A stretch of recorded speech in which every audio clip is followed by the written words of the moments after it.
కోపంలో ఆవేశంలో మాట్లాడకుండా ఉండాలంటే ఒక ఉపాయం ఉంది, పెద్దవాళ్ళకైనా సరే వర్తిస్తుంది. నెమ్మదిగా మాట్లాడాలి, ప్రతి వాక్యము చుక్కబెట్టినట్టుగా మాట్లాడాలి. ఇంట్లో కూడా వాల్యూమ్ పెంచడం అంటారే, పెంచేసి ఆవేశంలో మాట్లాడామనుకో వాక్యంలో వాక్యం కలిసిపోయి ఏమొస్తుందో తెలియక మనస్సులో ఉన్న ఆలోచనలన్నీ బయటకు వస్తాయి, కొంపలంటుకుపోతాయి. మన అందరి మనస్సులో ఉండే ఆలోచనలు భర్తకి భార్యకి తెలవలేదు కాబట్టే కాపురాలు సాగుతున్నాయి.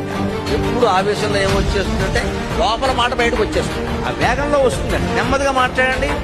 ఇదిగో చెప్తున్నాను కదా, చెప్తే వినాలి కదా, ఎందుకు చెప్తామయ్యా, మాకేమన్నా కోపమా? ఇలా రామాయణంలో ఉంది కదా, భారతంలో అంత కూడా ఎందుకయ్యా, మరి ఇంట్లో కూడా జరిగింది కదా. ఇదా చొక్క పెట్టడం. అవసరమైతే అదేదో సినిమాలో చూశాను నేను, శ్రీలక్ష్మి అని ఒక నటి ఉంది. బావా ప్రశ్న ఆశ్చర్యాలు, ఎప్పుడు వచ్చావు ప్రశ్న గుర్తు, అది పంక్చువేషన్ మార్కులతో సహా చదువుతూ ఉంటుంది నవల. అలా చదవా, ఎందుకంటే ఆగాలి. ఆగి ఆగి ఆగి ఆచి తూచి మాట్లాడితే అబద్ధాలు రావు.